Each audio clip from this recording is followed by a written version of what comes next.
Hello friend, welcome back to my channel. सभी हीरा gold निवेशक साथियों का एक बार फिर से हमारे टी न्यूज़ चैनल पर हार्दिक स्वागत है। खैर मकदम है।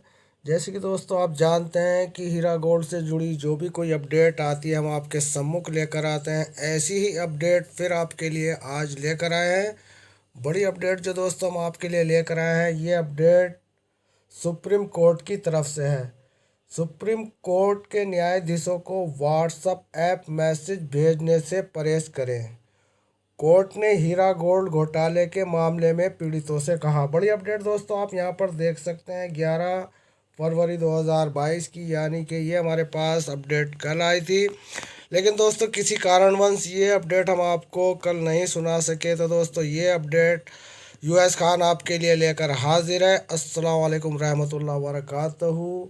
सभी हीरा गोल्ड के निवेशक साथियों का मैं एक बार फिर से अपने सिटी न्यूज़ चैनल पर खैर मकदम करता हूं।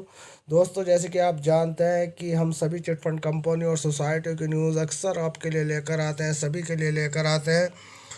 उन्हीं सभी न्यूज़ों में एक हीरा गोल्ड, जी हाँ दोस्तों, स्कैम नहीं कहेंगे क्योंकि अधिकतर हीरा गोल्ड के निवेशक स्कैम कहने पर हमें कुछ मतलब कमेंटों के माध्यम से कुछ मना करते हैं। तो दोस्तों आज हम जो अपडेट हमारे पास आई है सुप्रीम कोर्ट की, वो लेकर हाजिर है। हीरा गोल्ड घोटाले के मामले में ठगे गए निवेशकों का व्हाट्सएप ऐप मैसेज के माध्यम से सुप्रीम कोर्ट ने न्यायाधीशों के साथ संचार स्थापित करने के प्रयास को परहेज करने को कहा। यानी कि किसी तरह का कोई व्हाट्सएप ऐप के माध्यम से किसी भी तरीके से उनसे कोई संचार माध्यम से उनसे किसी तरह का कोई मामला इस सारे मैटर में ना करें। जांच एजेंसियों द्वारा निवेशकों को धोखा देने के मामले में हीरा गोल्ड एग्जिम प्राइवेट लिमिटेड और उसके प्रबंधक निदेशक नायरा शेख के खिलाफ दायर एक अपील पर सुनवाई करते हुए न्यायाधीश संजय किशन कौल ने चिंता व्यक्त की। न्याय की मांग करने वाले निवेशकों द्वारा उनसे संपर्क किया जा रहा है। आगे खबर है कि न्यायमूर्ति एम सुंदरेश ने इसे दर्ज किया। यानी कि अंत में यह न्यायाधीशों को संचार को संबोधित करने या व्हाट्सएप ऐप के माध्यम से मैसेज भेजने के प्रयास में कुछ निवेशकों के प्रयासों के बारे में चिंता व्यक्त करते हैं और उनकी चिंता की सराहना करते हैं। यानी कि उन्हें चिंता है उनकी पैसे की, लेकिन यह निवारण की मांग करने का तरीका नहीं है।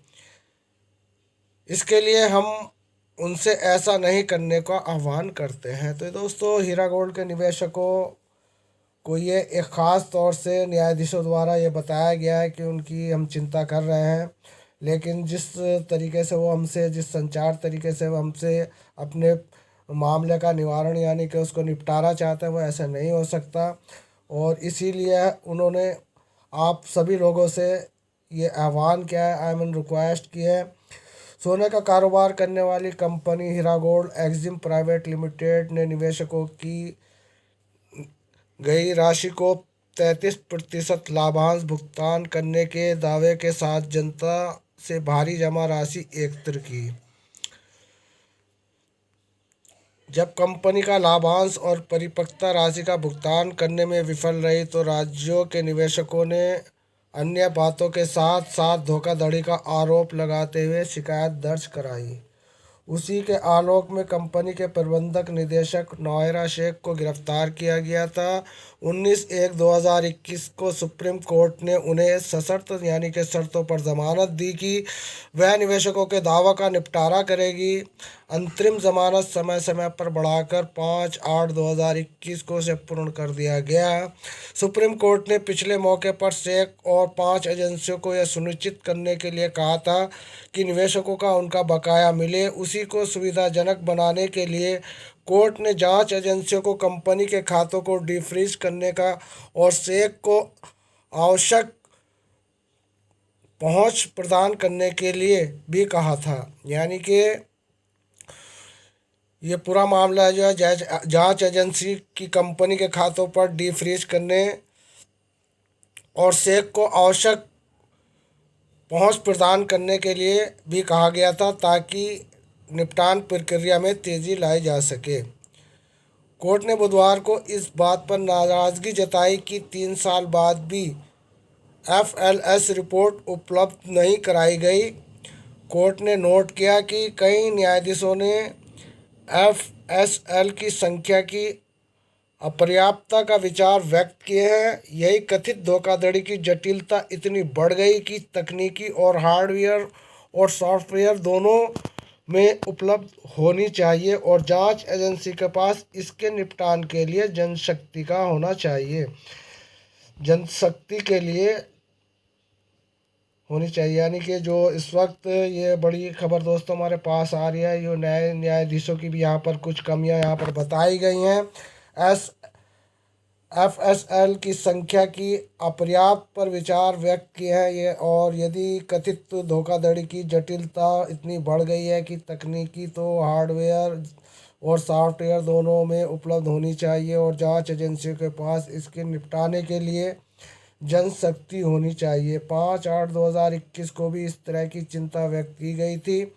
एएसजी एनवी राजू ने अदालत को आश्वासन दिया था कि वह इस तरह के मामले को संबोधित प्रयोगशाला में उठाएंगे। एफएसएल रिपोर्ट प्राप्त होने में देरी को देखते हुए वरिष्ठ अधिवक्ता रंजीत कुमार ने सुझाव दिया कि क्या कंपनी की सुविधाओं का उपयोग अपेक्षित डेटा प्राप्त करने में किया जा सकता है। राजू ने कहा कि वह इस संबंध में निर्देश मांगेंगे। किसका शीर्ष विशेष अधिकारी वंदना एंड अन्य द्वारा तेलंगाना राज्य बनाम हीरागोल्ड एग्जिम प्राइवेट लिमिटेड एंड अन्य क्रिमिनल अप्लाई नंबर 761/762 ऑफ 2021।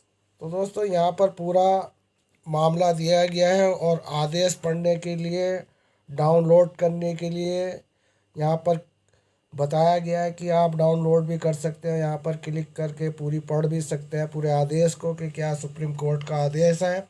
अब दोस्तों आप तक ये न्यूज़ पहुँचाना हमारा फ़र्ज़ बनता है, क्योंकि हीरा गोल्ड या किसी भी अन्य चिट फंड कंपनी की कोई भी अपडेट हमारे पास आती है तो हम आपके सम्मुख लेकर आते हैं। दोस्तों मिलते हैं फिर।